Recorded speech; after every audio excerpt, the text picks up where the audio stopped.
Good afternoon, everybody. Today is Wednesday, the 29th day of January 2025. This will be our last meeting in January. Um, all right, before I get into it, if you haven't taken a free trial and you want to, go here to tvtrades.com. tvtrades.com. Click on any one of these orange buttons, and it's going to bring you down to the bottom of the page, down here at the bottom. You can click here or here or here to take either one of those plans. They start out with a free 3-day trial, right? 3 days for free. You just got to give me your TradingView login ID. You have to have TradingView to use this tool, right? You have to have TradingView. You can't use it without TradingView. If you don't have TradingView, you can, there's a few different ways to do it. You can go here to targetviewtrades.com, go to getting charts, just follow the instructions there. Eventually it's going to bring you to this page. Click on non-professional, click on monthly. Now, if you're only going to do 2 charts, then do the essential. It's $14.95 a month. After the 30-day trial, it's free for 30 days. You do have to pay for data. The data is $7 a month. Okay, you got to pay for their data. You might be able to get it from your broker, but usually there's a fee and a delay. Went down, no rate cut, then came back up. That's what I was figuring it would do. I don't know how far it went down. I don't know if it was the ES at the NQ that I was looking at this morning on that. But that was what I figured it was going to do. It was going to go down and then go up, and it would go up and do a full leg length of the retracement that it had already done. So we'll see what happens, Wayne. Either way, I don't make money doing that. I make money doing this. Now, the title of this one was "Trend or No Trend." Okay, and the reason it's important is because there's different ways you can trade it with the trend or counter trend. All right, now when you're just doing the trades as they go into and out of the overbought and oversold, if you have the divergence on, for instance, if you just have the divergence on down here, the password changed, you can see. That should not be an issue. And also, if anyone's tried to access the TV Trades trade table page, I changed it there too, and I actually applied the password there. I had taken the password off for a couple weeks because I was having trouble with it, but I think it went through this time and everything worked out all right. If anybody's having trouble with that, you need to let me know, okay? If you go to the trade table page, that is, well, here, you just go. Trade table. Don't I have it in here? Right here. This page.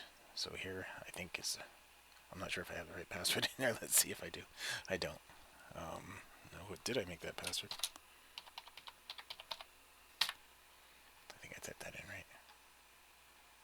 And there it is. Okay, so it's asking me twice for the password. That's because I doubled up on the password protection. Okay, so enter it in twice, and hopefully both times it's going to work out. And there, we'll get update on that.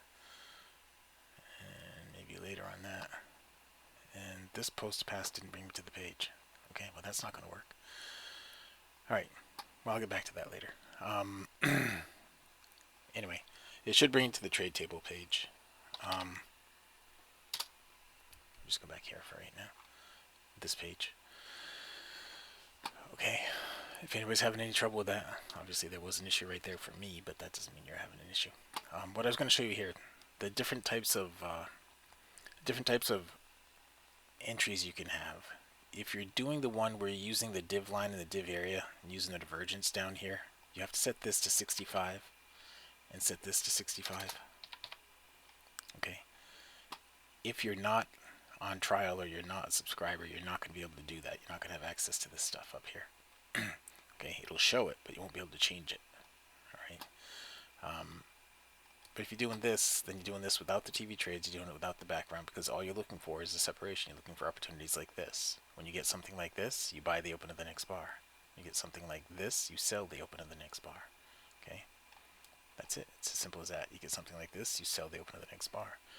Something like this, you buy the open of the next bar. Right there. Buy the open of the next bar. Sell the open of the next bar. Buy the open of the next bar. Sell the open of this bar. It's the same thing over and over and over. Okay?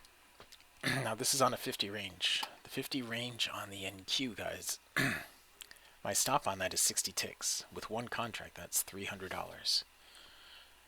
Now, crap, Oh, I did. Okay. What I wanted to discuss with you, I thought I didn't hit the record button. What I wanted to discuss with you is now there's no shame in trading the micros, and the micros right now have more liquidity than the regular contract does. So if the 300 bucks is more of a stop than you want to risk, then you can trade 5 micros. That cuts that stop down to 150 bucks. Now you can't trade a micro based on the NQ chart. They are not the same. All right. If I put them side by side, like I'll make this over here in M and Q, and put it on the H contract, and we'll put it on the 50 range, you will see that they are not exactly the same. You know, there have been people in the past that have said they work lockstep. That is not true. They do not do that. If I were to put the same things on both of these, you'll see that the trade setups occur at different times frequently.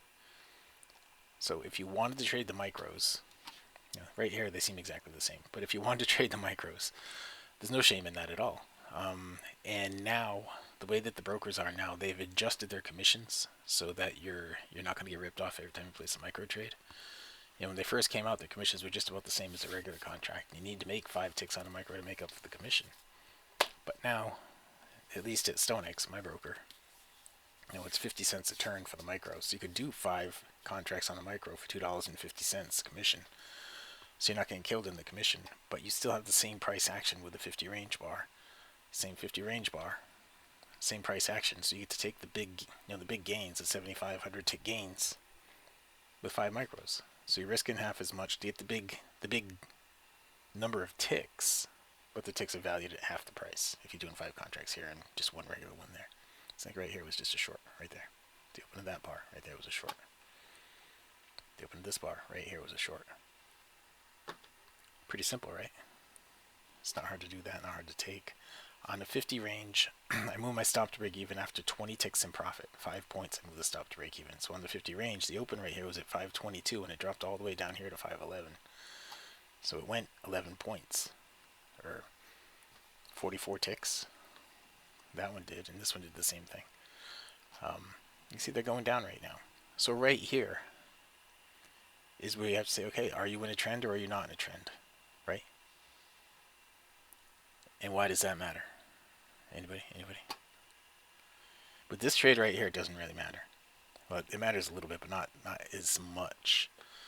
The reason it's not as much is because you can trade back and forth. Like you had a short going down right there, now you have a long going back up right here on both of them.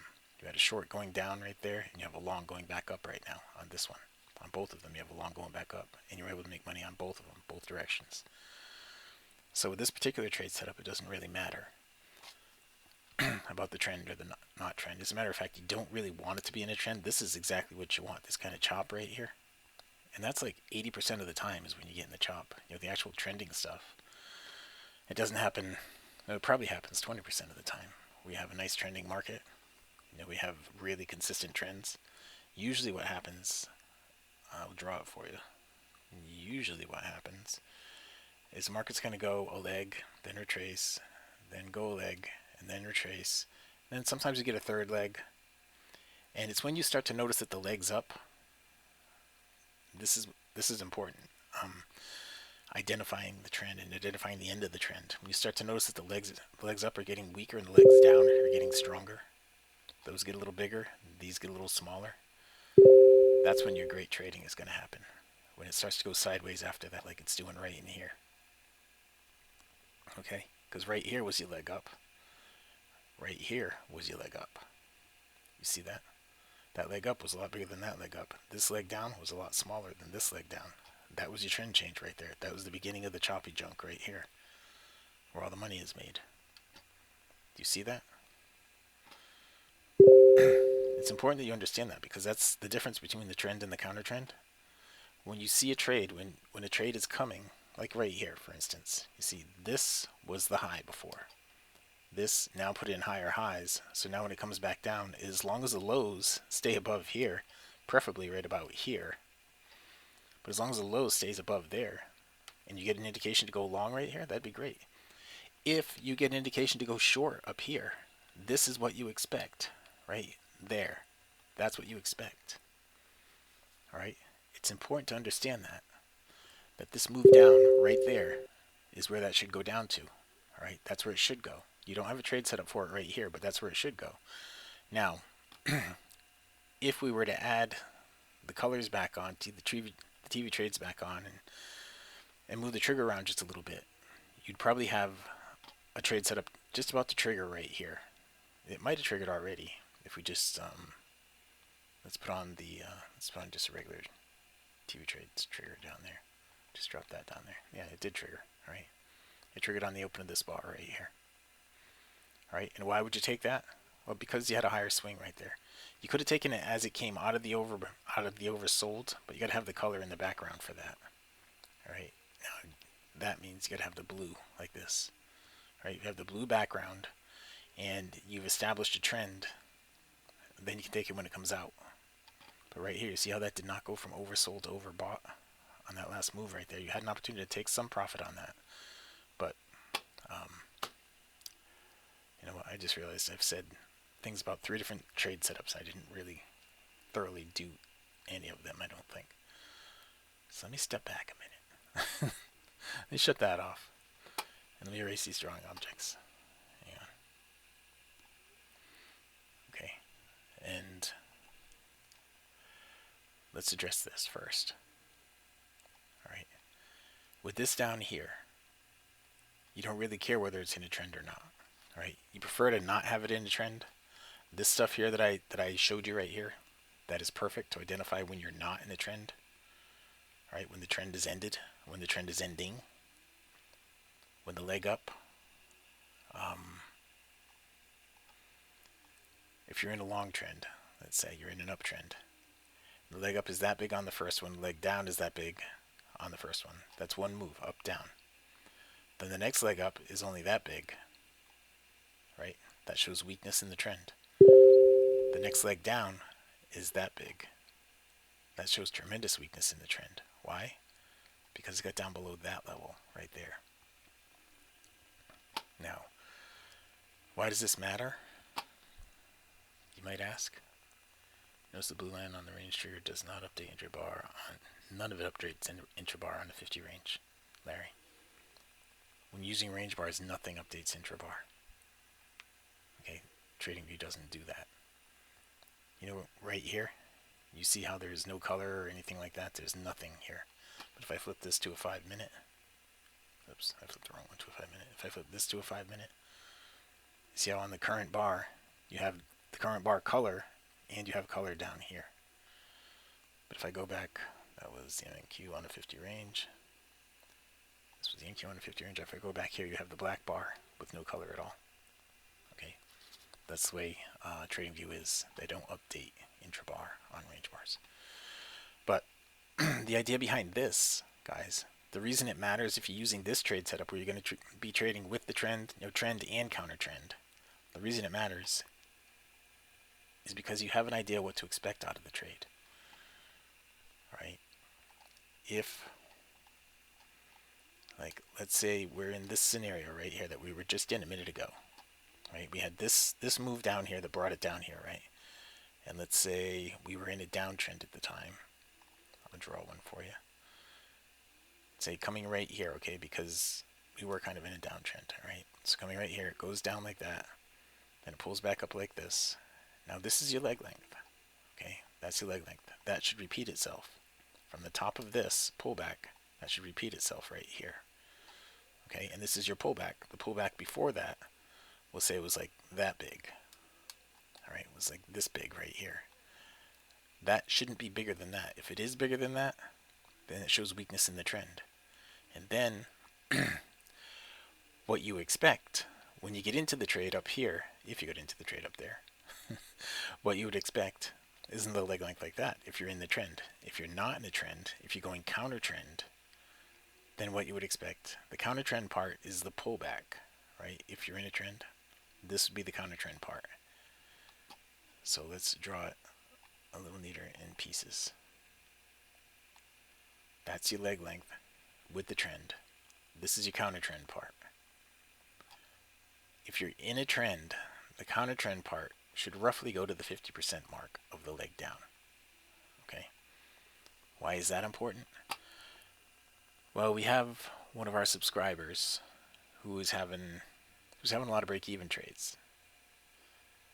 And I made a video last night that I put out on YouTube that I thought addressed the issue, but apparently it didn't address the issue because in a bar like this is a 50 range bar. There's a lot of movement inside that bar, right? Now, I could have gone to break even in that bar and gotten out of break even in that bar, and then it finished the bar. That is true. That is true a lot of times. And that's going to happen. That's going to happen. You're going to have a lot of break even trades. When you use aggressive risk management, you're going to have a lot of break even trades. We have one of the other annual subscribers sent me a screenshot the other day using the 50 range on the NQ if he just left the stop in the target like it was. And he had incredible results just leaving it like it was. But he's not doing the apex thing where he has to worry about a drawdown, a max drawdown, or anything like that. He was just doing it on his own, not with the apex thing. If you're doing the apex or you're doing the top step, then they have a max drawdown that you can have per day. So if you have a max stop out with a 60 tick stop 2 times in a row, that's going to max out your daily stop out, your max loss on one of those 2 platforms, more than likely. Depending which account you have, but more than likely it's going to max out your daily loss. And so that won't work for you. So you're going to have to take the break-even trades. You're going to have to manage your risk aggressively and take the break-even trades. Now, the other day, what day was it? Today is Wednesday. It was Monday. On Monday, I drew this out, right? Because the thing that I put in the video was, if you know where the swing high is, you know the swing low is, or you know how big the leg length is, then you know what you should expect out of a trade. If you're going counter trend, it should go 50% of the leg length. If you're going with the trend, then it should at least get to the swing low, minimum. If you're going with the trend, it should at least get to there, and then it should actually double that, okay, to finish the leg length out. Because this leg length right here should repeat itself from here down to here, okay? That's what it should do, repeat itself right there. Now, with the trade setups that we're using, doing it the way that we're doing now, where you're entering when it pulls back, you're entering on when it gets into the overbought instead of waiting for it to come out of the overbought. So you're entering here instead of like right here after it comes out of the overbought. You're entering a full bar earlier. So you should be making all that profit in there.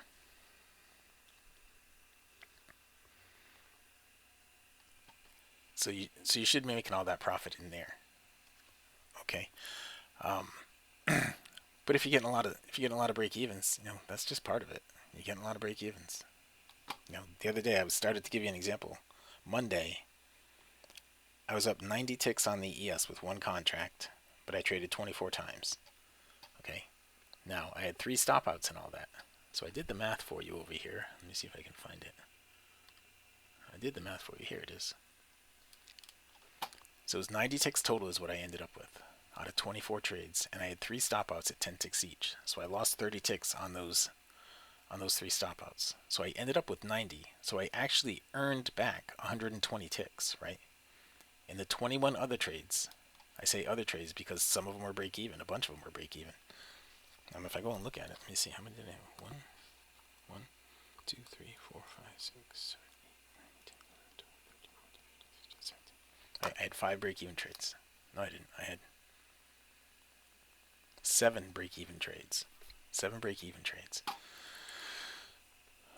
Okay, so in the 21 other trades, the 14 other trades is what it turns out to be. But 7 out of those 14 were break even. I'm sorry, 7 out of the 21 other trades. So a third of the other trades were break even, and 14 other trades actually made some money. So you can do the math.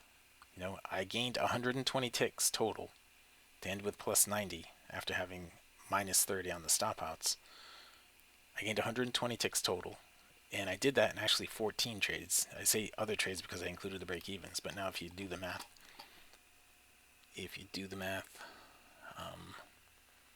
now it was 120 divided by 14.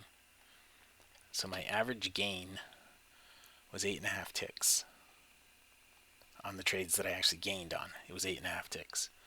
But if you include the break-even trades, my average gain was only 5.7 ticks per trade. At the end of the day, I ended up plus 90 ticks. That was plus 90 ticks. and that was on the ES with 10 contracts. That is, well, 90 ticks was just one contract, but it was 900 ticks is what I ended up with 10 contracts. Now that's 900 times 12.5. That was my ES Monday morning, $11,250. And this is real money. You know, this isn't, I'm not making this up. It's real money. It's everything happening right in front of you. I mean, you got to take out the commission. So 24 trades, 2.5 times 24 times 10. So I had $600 in commissions, right? After making $11,250, I had $600 in commissions. So how long was I trading? On Monday, I traded pretty much a whole 2 hours on Monday. I don't think I spent much time on Monday going over things. So I traded pretty much a whole 2 hours between 9:30 and 11:30. Gary, the question was, how long was I trading on Monday? I mean, a bunch of people were there and they watched me do the whole thing on Monday. I traded mostly ES on Monday, and that was one of the things that Chris, I think, I'm not sure if he's in here, if he's going to watch this after the fact, was asking about, because he wanted to know how it did on the hugely volatile days. And today is one of them. But it does well on all the days, but the NQ was just untradeable Monday morning. You remember when everything started way down Monday morning? There was that huge gap that had to be filled on the futures, and everything started way down. I just couldn't. The NQ was all over the place. I only traded 7 times on the NQ compared to 24 on the ES. So I didn't trade the NQ much, and I only ended up plus 19 ticks on the NQ with one contract. Because it just wasn't that tradable. You know, it was jumping all over the place. There was a huge spread in it most of the time. So when you're trading a bunch of contracts, you don't want to have a huge spread. You don't want to have a huge spread anytime. But you know, the slippage is horrible if you have a huge spread and you're trading a bunch of contracts. But so I traded the S, and the S was tradable. It was really nicely tradable, and so we're able to do that.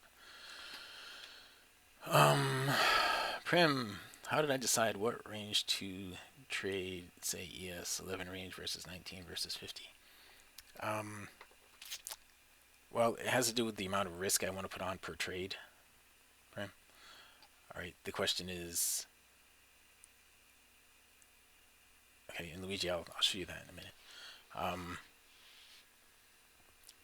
The question was, how do I decide what range to trade? Like yesterday, the NQ, I had switched to a 31 range toward the end of the day, and this morning I started out for the first 2 trades I had on a 31, but there was good enough volatility for me to switch back to a 50.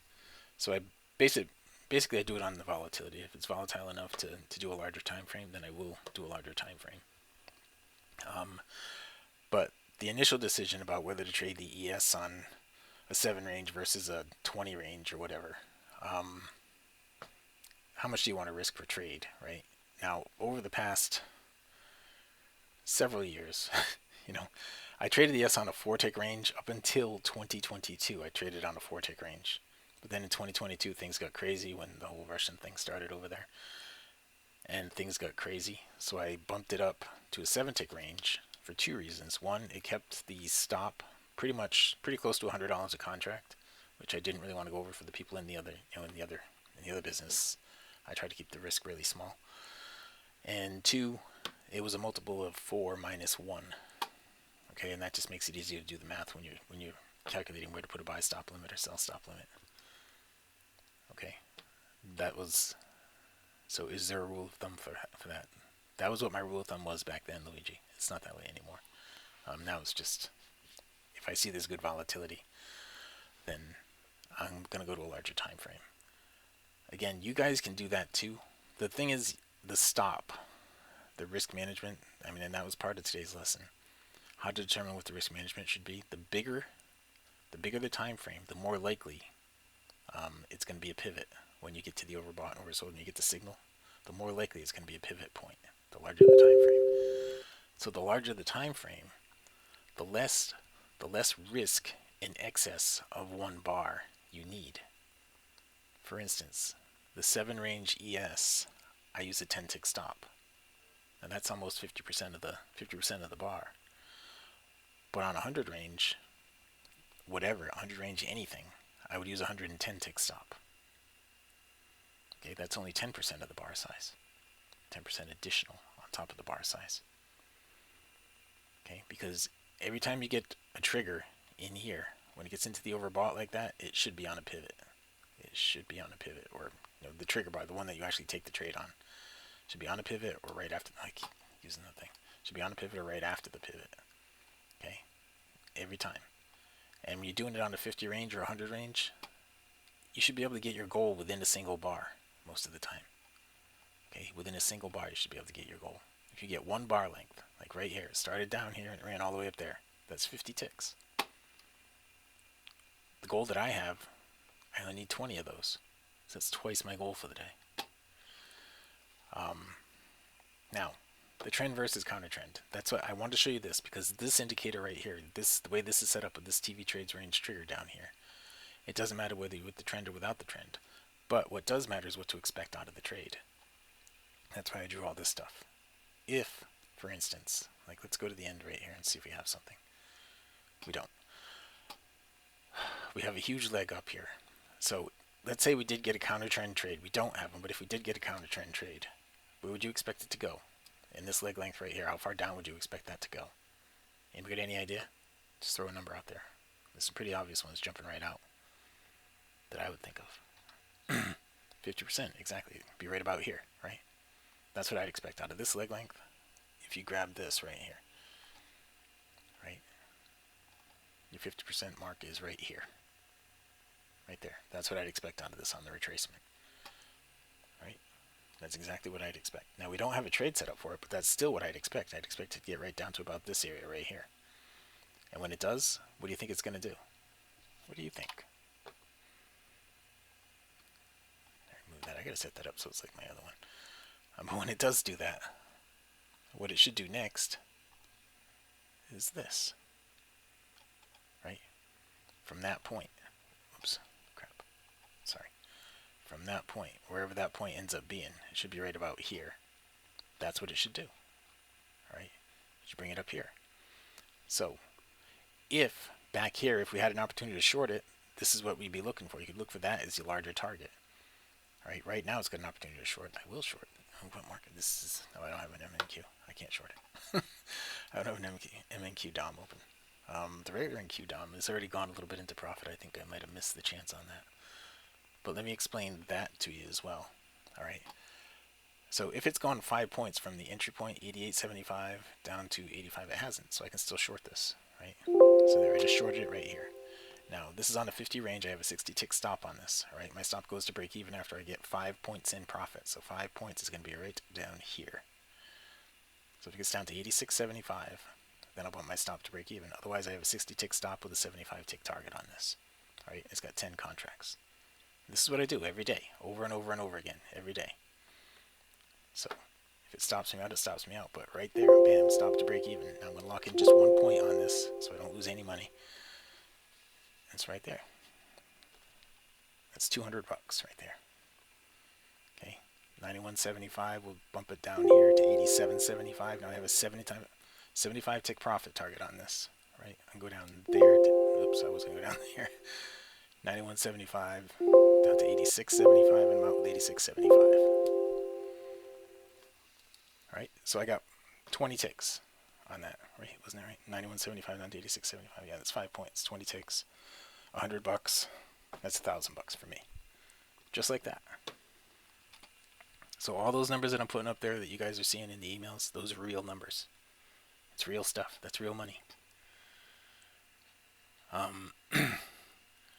But what I really wanted to show you in all this was what to expect out of the trade, right? So I was expecting this to pull back to about this level right here. Now, if we would have broken it down to this leg length, instead of using the whole thing, if we broke it down to this leg length, we did hit the 50% retracement on that leg length. And that created the chop right here. You see how we didn't exceed the swing high going back up? And so we're in this chop right here. So that makes a great opportunity, not for this right here so much, because it only gave us one shorting opportunity right here. And, you know, we just took profit on that.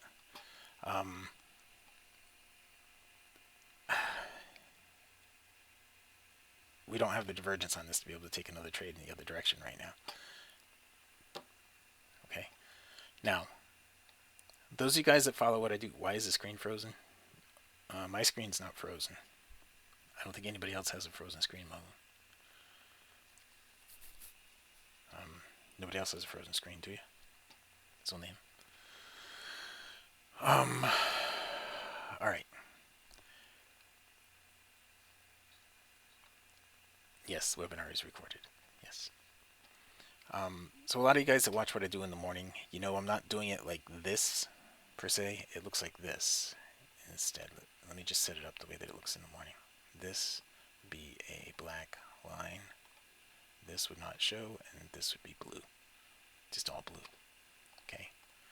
So in the morning, when you see this stuff, you know, I'm just looking for the separation between the blue line and the black line when the blue goes into the overbought. So we would have sold right here in the same place, really. Would have sold in the same place right there. But you're more likely to get stuff going back and forth when using this type of setup, right? Like right here, I would have sold the open of that bar right there, and I would have bought the open of this bar right here. I would have bought the open of this bar right there. I would have sold. Oh, I don't know what happened there. I would have sold the open of this bar right here. This bar? Yeah, I would have sold the open of that bar. And that went like 49 ticks before it moved up. And then it didn't move up enough to stop you out. It went down another 70 ticks. That's what I do in the morning. That's where those numbers are coming from. That's how I'm doing that stuff in the morning. But this stuff is easier. What I'm showing you here is easy. You don't have to worry about having those extra lines down there. And this is red in an area. So it's easier to see all that. You don't have to have that down there. Okay. I got something extra going on here. Oh, that. There. That is easier to see, right? You're not going to get as many trades, and that's not necessarily a bad thing.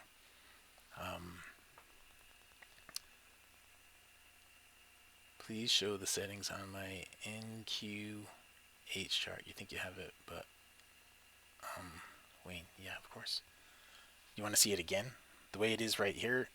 Let me show you the different ways that I set these things up. Okay, let me do that. This is the way I set this up. This is a 65 by 65. And and the way it is set up for this right here, you have the div line and the div area with these set to 65. In this case, you're just looking for the black line to be divergent from the red area. All right, to get into the overbought or the oversold, being divergent from the red area. That's what you're looking for. Okay. Now, not familiar with TradingView. How do you make the range bars thicker? I will show you that, and I got to show Luigi. I got to show you a thing too in a minute. Let me write those two things down. Okay, write them down before I forget, because this stuff's gonna scroll up out of view. Thick bars, and Luigi, you want to know how to make custom time frames, right? Okay, so this is this setup right here. Now, the setup that I do in the morning, the one that I trade in the morning all the time, is like this. What's that thing doing down there? Is that, oh, that's a whole different one. Okay, the setup that I do in the morning is like this. It would be this snipe. You don't need the bar colors because I don't use the bar colors in the morning. I guess I can get rid of the bar colors by just adding something over here. Oh wait, if I do that, then I won't have access to the other thing. Ignore the bar colors, okay?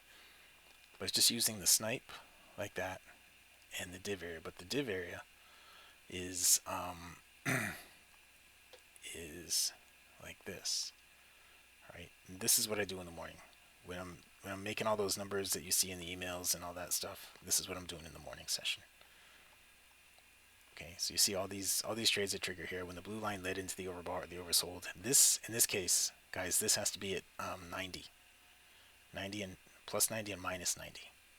All right, so back here, waiting to show you this trade setup. All right, 90 minus 90. The snipe is on, the div area is on, the div area is a line, and I make it black. That's what I'm doing in the morning to get all those numbers. Okay, you have the same stuff right here. You can do it right here if you want to do it that way. Now, the reason I do that in the morning is because the people that are in the morning, unless they're doing both TV trades and the TIQ stuff, they don't have access to these things up here. The bar colors don't work for them. This doesn't work for them. They don't have a password. So this is stuck at 85. All they have is a snipe at 85. All right, and that's what I'm doing everything on. Now, the other trade setup, is to have just the snipe on without that, but you also have the background color. All right. And on this one, you can leave these at 90 on this one. All right. That's the other one. Those are the 3 trade setups. Mahmoud, you're in here, so it'll get emailed to you. All right. You'll get an email automatically emailed to you from GoToWebinar. That'll have a recording of this webinar, and it'll be a couple hours after the meeting is done. It'll also be out here if you go to if you go here to targetviewtrades.com, go in here to go into more and go to upcoming and past webinars. Click on that, and it'll be right here. This was last week's webinar, and this one will be right here later today in a couple hours. It'll be right here. Okay.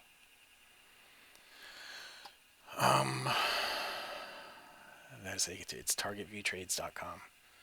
Go to more, and it's under here, upcoming and past webinars. Also, if you guys don't know some of the things about the other indicators that are out there, you can read these. There's little videos on all these things. I have videos, short videos about all the different settings and all the different things you can do. Long buy arrows, short sell arrows, mid-trend trade arrows. Prem, this will be good stuff for you, okay, to get started with. There's a bunch of things in there that go over the individual steps, the individual pieces of it. And the sniper, I made a whole separate thing just for the sniper in here. Okay, so you can go through and mess around in there at the sniper page. That's all at targetviewtrades.com. Okay, so let's get back to the chart and stick to the subject. The thick bars, all you have to do to make the bars thicker or thinner, there's a couple of things. Is this done in a room? The stuff that I just showed you is done in the room, but it's not for TV trades. It's for trading IQ that it's done. Okay. You can't see able to change the 233 SMA to a different value.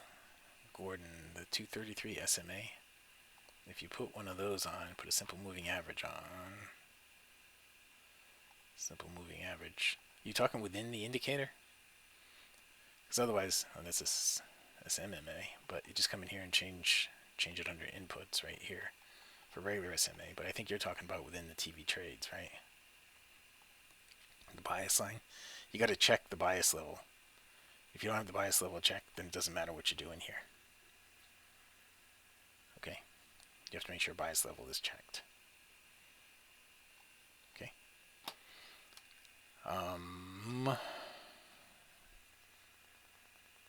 Simple setup with background colors set to 85, not 90. I think it might be, Mark. I think that is correct. When you have the background colors, I think these are set to 85. Not 90. They were set to 90 when I switched it back and forth a minute ago. The background color? No. The SMA does not determine the background color at all. It's got nothing to do with that at all. Okay? Yeah, you're talking about the setting indicator. It's got nothing to do with the background color. Range bar thickens when... Yeah. Well, you can do a couple of things. I just click here, and if you roll the little button on your mouse, it makes it thicker and thinner. But what sometimes happens is people get this messed up. They have thin bars, and you can't make those thicker. You see, you can't make those thicker. You got to make sure that is unchecked, and do not check phantom bars either. Let me show you what phantom bars do. I'll go to the end. See how this bar right here, you see the high, the low, where it's been already? If you check phantom bars, you don't get to see that part. It doesn't keep the high and the low. It just keeps the open, and it'll let you know when it's closed. That's all it does. Alright? So make sure you don't have phantom bars checked, and you don't have thin bars checked. To get to that, you go to this little settings thing up here at the top. This is for all the charts. Go there, make sure thin bars are not checked and phantom bars are not checked. Okay?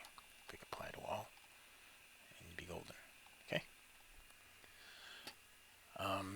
And Luigi, yours, if you go in here and you click down on this, you do add custom interval right here. Click on that, and you can add custom interval. You can add minutes, days, hours, weeks, month, and range bars. This is where you add the range bars right down here. Okay, that's how you add them. All right.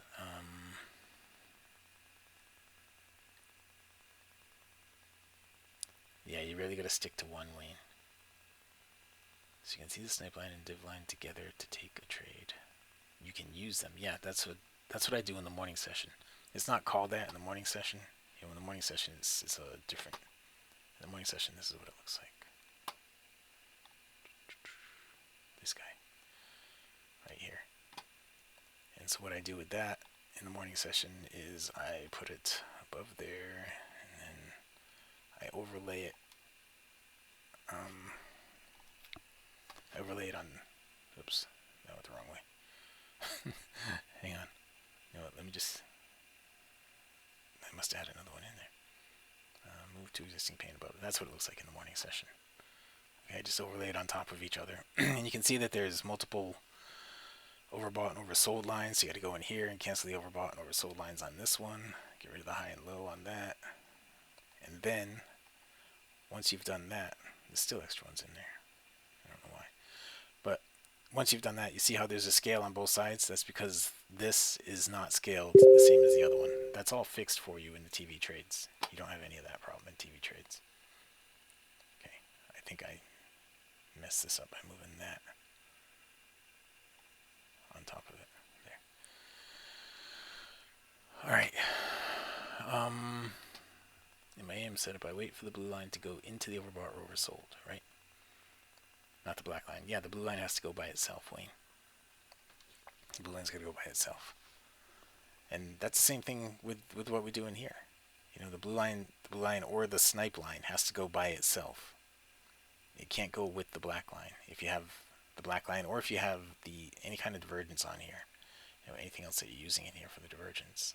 Like, let's say you were using this and it was set up like that in area. And the blue line's got to be by itself in the overbought or oversold. This right here is not a trade. This right here is not a trade. Right? Not a trade, not a trade, not a trade, not a trade. This is a trade right here. You'd be buying the open of that bar. Okay. Now, what time is it? 3:43. Man, where does the time go? Did I cover everything that I thought I was going to cover, that I wanted to cover? I covered this, right? So the reason I wanted to cover this, and I gotta go into a little more detail on this, because this is what Gary was really after me about. I made that video yesterday, and I thought it made sense to me, and I thought it covered everything, but it doesn't say, you know, if you're on a 50 range bar and you're trying to make 20 ticks, you might get that 20 ticks inside a 50 range bar, and it might come back down, and it might actually turn down and end up being a down close. Like this bar right here, it's already gone 20 ticks up. If you're only trying to get 20 ticks, you already got that 20 ticks. This bar could close down and give you a down close. You don't know that when the bar is closed, and you don't know it when the bar is happening. But you do know what you're going to do, and you do know what you expect out of the trade, right? That's what I was trying to show you, what to expect out of the trade. And not only do you know what to expect out of the trade, but to help you, you know, the reason I said if you have this point right here, and you have this leg, and you're in an uptrend, you know where it should go, right? If it's going down and you're going to short it from right here, this is what you expect out of it. All right? So when it starts getting down there, you start trailing your stop. You start locking in profit, because it's really likely to bounce right here. It's going to find some support right there.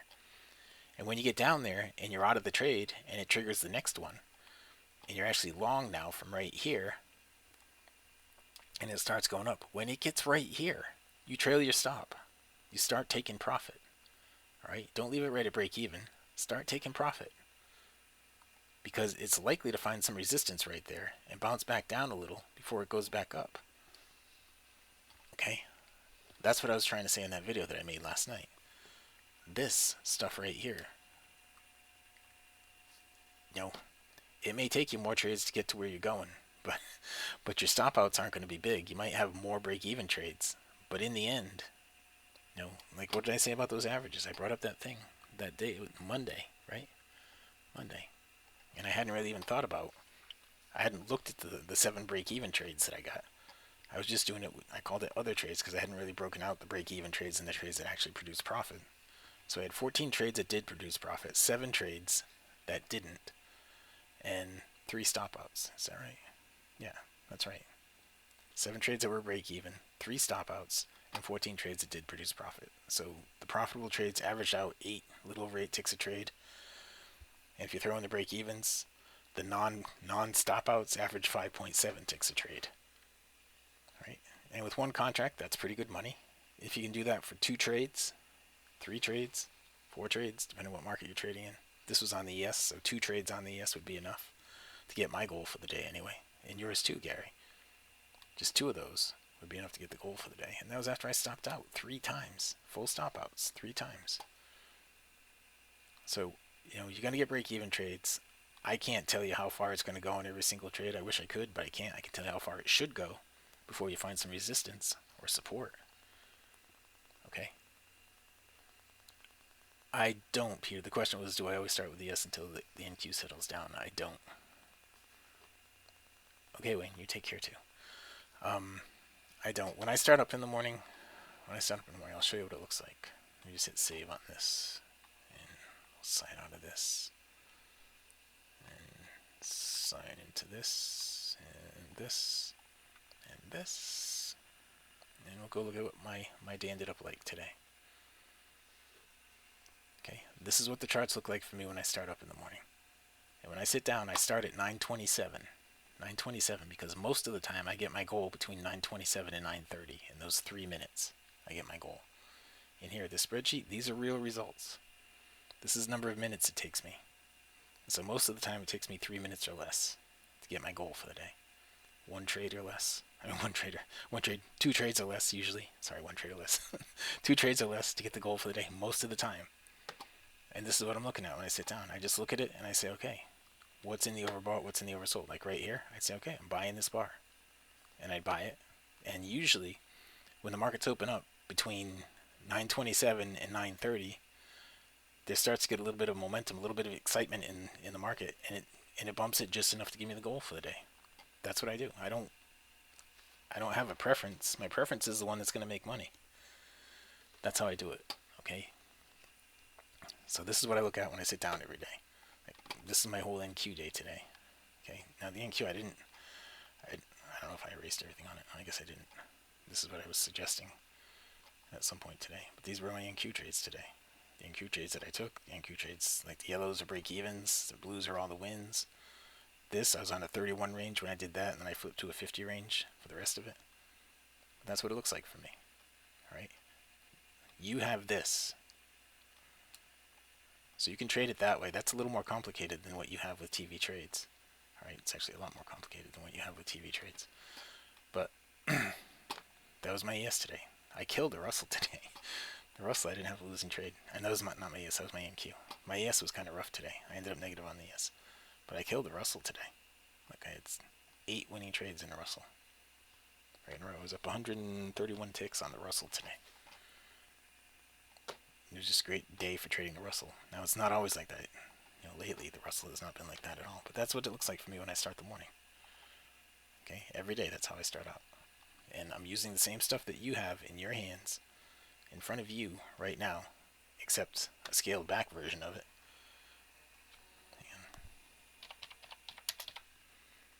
A scaled back version of it. And I just take the trades. I just walk through all the trades. I take the trades that come. And I show you, just like that one trade that I took a few minutes ago. I just bring my DOM over and I show you what I got going on. Okay. So is it better to use a range chart? Is that less risk? It's not that it's less risk, David. It's that it's defined risk. Okay, the question was, so is it better to use a larger range chart? Is that less risk? It's not less risk, it's defined risk. And compared to like a minute chart or anything like that, it is just much better, much easier to define, and you know it ahead of time. You know ahead of time what your risk is going to be because, I know how big my range bar is going to be, and I know how big my stop is going to be because my stop is going to be a little bit bigger than the range bar. If it's 100, I'm going to do 110 ticks. If it's a 50, then I'm doing 60 ticks. See the difference right there? 60 ticks on a 50 range is 20%. 110 ticks on a 100 range is only 10%. So the bigger the bar, the more likely the bar is to be correct when you get the signal. So the less risk you have to use based on the bar size, percentage-wise. Does that make sense? If you go back to my 7 range ES where I'm using a 10 tick stop, that's almost 50%. It's almost 50% of the bar size, the additional. Okay, you take care too, Luigi. And I know I got all those other things that you would send to me that I need to take a look at, but I've been really busy. Um, all right, it's 3:51. I only have 9 minutes left. Did I cover everything that I said I was going to cover? Thick bars. Oh gosh, guys, there's something brand new that you guys don't even know about. Maybe in next week's meeting I'll go over it, but I'll show you right now. I'll give you a quick look right now. I determined that the NQ was producing the majority of the trades. So I have just a TV Trades NQ channel with a whole bunch of different time frames in it. 100 ranges, this 50 ranges. I have the 7 ranges off for practice. I was testing it, but 30 minutes. I have some big range bars in there. They're triggering out the signals here for you in just an NQ only channel. Okay, and it goes both directions. It tells you, it's a buy. Like the last one was right here. It's on 100 range. It said buy 1538.41. The current price is 41. Oh, that was the time. The current price was 41.25, 541.25. The target 578 with a stop of 15.25. So, the in this case, when it's doing this stuff right here, the stops and the targets are not based upon the range bar size. They're based upon prior support and resistance levels. But I'm going to change that for the NQ channel. I'm going to change that because I'm determining the range bar. So I'm going to make the stops be 110 ticks, and then I'll put the targets out, making the targets be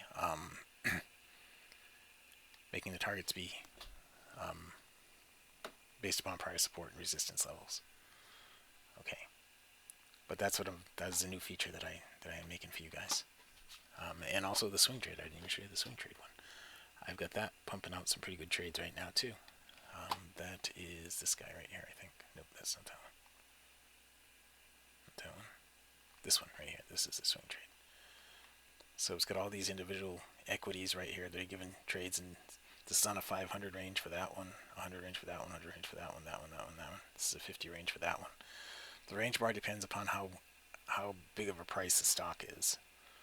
Right, like a $500 stock might have a 250 range or a 500 range, where a $60 stock will probably have a 50 range. Okay, so that's all stuff that I'm working on too. And yeah, Michael, I can give you access to that,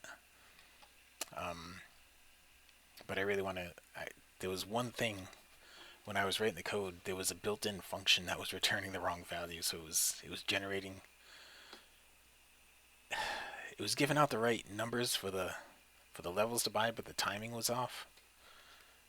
So I had to rewrite the built-in function that PineScript has to make that work, and I just did that the other day. So I gotta make sure that it's right before I stick it out there for you guys.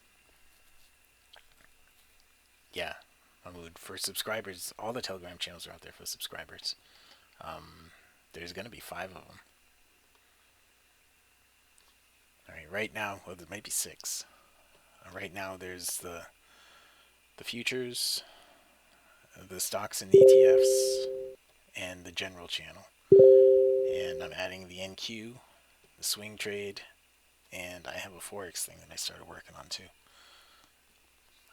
So there's a lot of things that I'm working on that are coming, and you guys that know me, I create all this stuff, so I'm always just trying to make things better and give you more things, more opportunity, more things to look at. Sometimes that's good, and sometimes it's not. Sometimes too many things give you too many opportunities, and you can't make up your mind. It becomes overload. So really, and all the things that I tell you here, you got to pick one. Hal had sent me a message today saying he was having trouble with one thing and he wants to do another thing. And I really kind of want to see what he's doing with one thing to make sure that he's doing it right before he goes to another thing. Because the trade setups are relatively simple, but still people, they don't get, when it goes into the overbought, you're looking to buy the open of the next bar, right? So for me, and this is another thing that I'm dealing with right now. For me, when I'm looking to buy the open of the next bar, depending on which DOM I'm using, I have my cursor like hovering right here.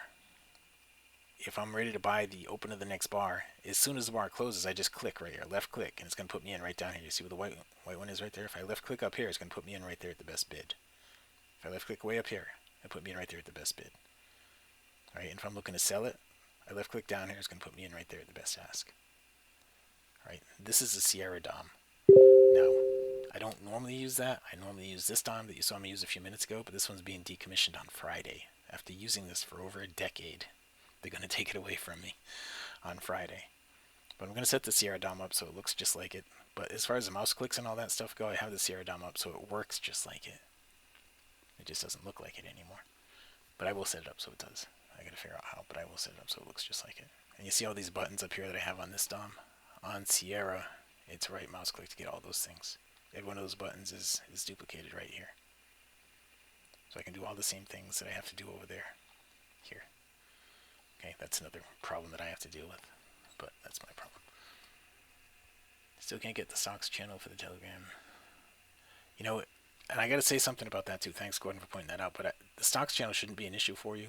There was one channel that was going out. It's actually still linked right here. In here, if we go up, what the heck is it? No, it's not on this page. It's on this page. More Telegram. It might be in this one. There was something in here.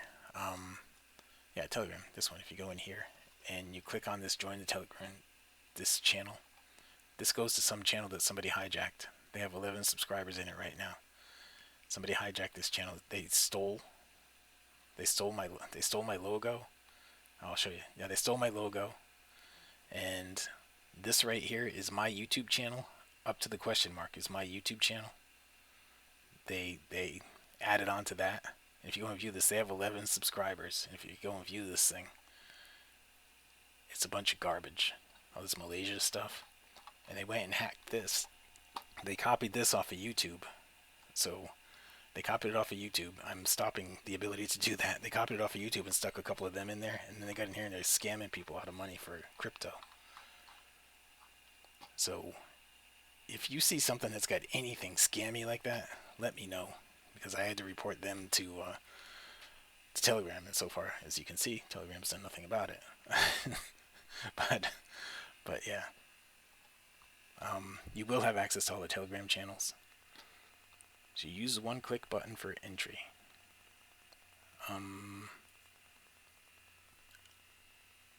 You can. I mean, it depends what DOM you're using, David. The one-click button for entry, you know, when I'm doing it, when I have my DOM going like I did earlier on that trade that I took earlier, you know, for me, one left click right here is going to put me in.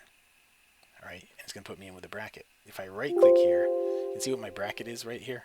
This is on the Russell. My Russell bracket is a 25-tick stop with a 45-tick target. Okay, that's one click to put a buy stop limit on. I have the same thing set up on Sierra. But if I left-click right here, it's actually going to enter me into the trade. Now, I don't know if this is a trade right here. We don't have any valid trades here on the NQ where I put one on. But if I left-click right here, it's going to actually enter me at the best bid. Okay, and that's one click, but it sets up my bracket.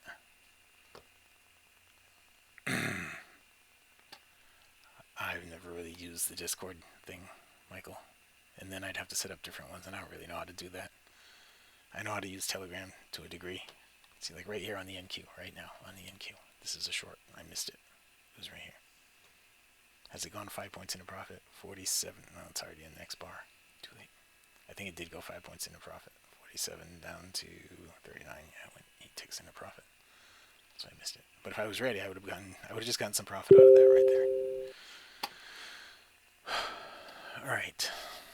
Guys, I want to make sure I covered everything I'm supposed to. It's 4 o'clock right now, and I don't like to let these things run over. So I wanted to cover this stuff. I wanted to make sure that was covered pretty well. The risk management, moving the stop to break even. Trend trade or not trend trade. I didn't cover that very well. I did talk about trend trade and not trend trade, but what I didn't talk about is the different setups you should use, or you could use. See, the market's just 4 o'clock just happened right there. But let's talk about that for a minute, okay? Let's talk about that for a minute. Let me undo this, undo that, and that. I'll put that on. And we'll see, okay, and we'll blow this up. Now, the one thing that I was talking about mostly for this was when you're using this setup, right? When you have the red background, you're looking to sell when it goes into the overbought when you have the red background. You sell the open to the next bar when it goes into the overbought. Like this, sell the open to the next bar when it goes into the overbought. Sell the open to the next bar when it goes into the overbought. Now, you could also, for those of you guys who are not accustomed or having trouble getting used to doing that, selling when it's going up and buying when it's going down. So those of you guys that are having trouble getting used to that, you can wait for it to come out of the overbought. You can wait for it to come out of the overbought or come out of the oversold. Wait that extra bar. That's still going to work out pretty well most of the time. But there's a time when you should do that and a time when you shouldn't do that. Okay? How can you watch me trade tomorrow? Go to mytradingiq.com and sign up for the trial there. mytradingiq.com, sign up for the trial there. That's different than this. Just want you, that's different than this. I'm going to be running around really fast, placing a whole bunch of trades, and it's different than this. All right, this stuff you should be able to do on your own, and this stuff you're going to get a warning ahead of time that the trade's about to happen and all that. And this stuff is a lot cheaper. That stuff is $5 grand. But you can go watch me for free. So you can go over there and sign up for it if you want. Sign up for the trial at mytradingiq.com. You can watch me for free over there for a week. But the time when you can, if you want to, wait for it to come out of the overbought, the oversold, is when you're actually in a trend. When you're in a trend, if you wait for it to come out of the overbought and oversold, you're more likely to have the continuation that you're looking for. All right, if you're in chop and you wait for it to come out overbought and oversold, you're probably going to stop out one after another, after another, after another. Right, in chop, like this right here. If you wait for it to come out of the overbought, you're right there at the top of that bar. Bam, stopped out. Right here in chop, if you wait for it to come out of the oversold, you're at the bottom of that bar right there. Bam, stopped out. So you got to be in a trend. How do you define a trend? Where you're coming off a higher high or a lower low, determine what direction you're going in. Like right here. Right here. This establishes your trend, right? Now you're not in a trend yet, so you can just buy it when it hits the oversold right here by the open of that bar, and then it goes up and puts in a higher swing. So on this one right here, you established a trend by getting above this level. This is important, all right? You established a trend here by getting above that prior high right there. You established a trend. So if you wanted to wait until it comes out of the overbought or oversold, instead of buying it when it goes into it, right here, instead of buying it when it goes into it, and you want to wait till it comes out of it, do it when you have a trend. All right, it's like right here, you would be buying on this bar, not that one, but this bar right here. You'd be buying at the close of this bar is where you'd be buying it. All right, and it still made some profit. Alternatively, you could do it the way that I do it and buy it when it comes down here and it gets into the oversold, and then if you still have a lot of momentum going in that direction, you're going to stop out. But a lot of the times, it's going to be just like this guy right here. And if you're not in a trend, then that's what you want. You want to be like this stuff right over here, where you're buying it when it goes into the oversold. You're buying the open of the next bar. So I'd be buying this bar right here, not waiting for it to go up to there. Okay, that was one of the main things I wanted to talk about today. Kurt, even though I'm entering limit orders at the best bid and ask, a short bid seem to get filled all the time. Well, I always get filled. Yeah, you will always get filled. It's going to give you the best bid and ask, so it's going to fill you. You're always going to get filled. If you drop it here, you're always going to get filled because it's going to drop it right there. The best bid and ask. It's a limit order at the best bid and ask, and you might get slippage on it. You probably will, but it's not a market order, right? Where you're just randomly thrown in there. But it's a limit order at the best bid and ask. So you're always going to get filled. But, it's just a quick way of getting the fill. Okay. How can you say we'll always get filled? Price could move without fill. No, because you're saying the best bid and ask. It's going to go down there. It's going to start triggering the trade. It's like a market of touch thing at the best bid and ask. It's not exactly that, but it's kind of like that. It's a limit if touched. I always get filled at the best bid and ask. I always get filled, and you will too. You'll see if you do what I just showed you, you will too. That's just the way it works. And that's across all these different DOMs that I've been using. Every one of them does the same thing. Ninja Trader does it. DT Pro does it. Sierra Charts does it. CQG does it. They all do the same thing. Okay. Don't understand how always get filled is not the same as a market order. If you click buy market, then it just, if you have one contract on, it's not that, well, it is kind of a bit of a thing. You're going to get a lot of slippage and there's no accountability for it. If you drop it here, it's going to fill you at the best limit is where it's going to drop an order right at the best bid and ask, right? That's where it's going to drop the order, and it's going to fill you right there. It's going to start filling you there, and it's going to fill you there, and probably spread you out over the one right next to it. But it's going to fill you. It's going to give you the full fill. It has for me every time, anyway. Every time I've done it, it's given me the full fill. I haven't had a partial fill ever when I've done that. I've had partial fills when I actually put a limit order on, like if I drop an order down here. I've had partial fills like that. But when I have a buy stop limit like that, I always get filled fully because it goes through it to fill me. But when every time I've dropped one here at the bid or dropped one here at the ask, it's also always filled me completely. Okay, you guys try it. Do it yourself. Do it in demo. Do it in live. Do it in demo. However you want to do it. Try it. That's the way it works. All right, guys, I've run over a little bit here. If you haven't taken a free trial, go here to tvtrades.com, click on any one of these orange buttons right here, and sign up for the trial. It's down here. It's only $25 a week to get started. $25 a week. $25 a week. I bought pizza last night. It cost $48. $25 a week. It could change your life. The price of a pizza. It's ridiculous. Anyway, go there to take the free trial. All right, sign up for the free trial. All right, that is it, guys. I am going to wrap it up. Thank you all for coming. If anybody has any questions, you can email support@targetviewtrades.com. If you want to text me, a lot of you guys have my phone number. If you want to text me, did I see your question about passcode? I didn't see your question about the passcode, Gary, but you emailed it twice. I'll send it to you directly. Okay. If you didn't find the email, but it was emailed to you at least twice, probably 3 times, but I'll send it to you again. But I didn't see that in there. I didn't scroll down to view. Sorry. That's it, guys. I am gonna wrap it up. Thank you all for coming. Again, if you want to get a hold of me, texting me is the best way. Most of you guys have my number, or it's been in emails that you've gotten from me. You can text me at that number. All right. That's the easiest way to get in touch with me. You can always email support@targetviewtrades.com. Support@targetviewtrades.com. Okay? Yes. Yes. What email should I send that to, Gary?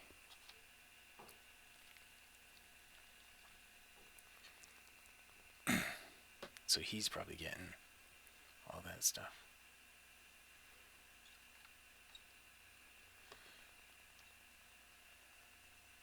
Alright. Let me write that down. I'm sure I have that somewhere. Munich @gmail. Okay, got it. Alright. That is it, guys. Wrapping it up. Thank you all for coming. Take the free trial. If you haven't taken the free trial, take the free trial. It's only $25 a week to try this out. That is crazy. I should be charging $1,000 a week. Anyway, wrapping it up. We'll see you on. Thanks for coming.